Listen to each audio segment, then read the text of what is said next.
Are you familiar with the saying, peace through strength?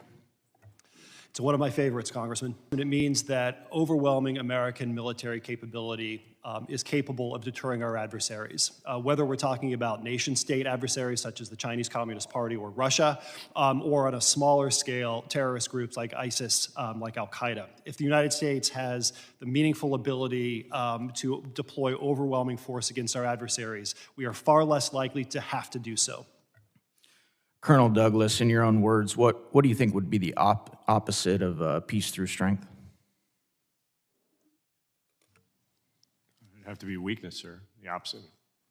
You think it'd be fair to say chaos, maybe violence by way of weakness, something like that? Yes, sir.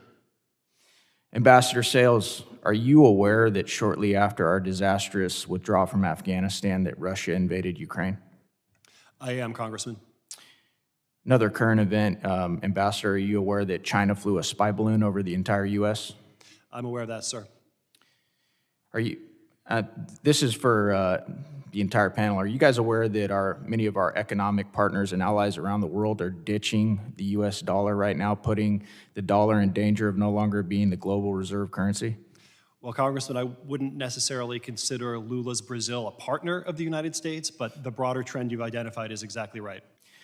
Ambassador Sales, I'm wondering if, like any of the constituents that I talk to, you see any connection between the weakness and incompetence that we showed in Afghanistan and some of these other world events that I just mentioned, or if you think that this is just a spurious, non-connected chain of events. Well, Congressman, I could take this back to Osama bin Laden. I think he said something that is instructive several decades ago. When people see a strong horse and a weak horse, they prefer the strong horse.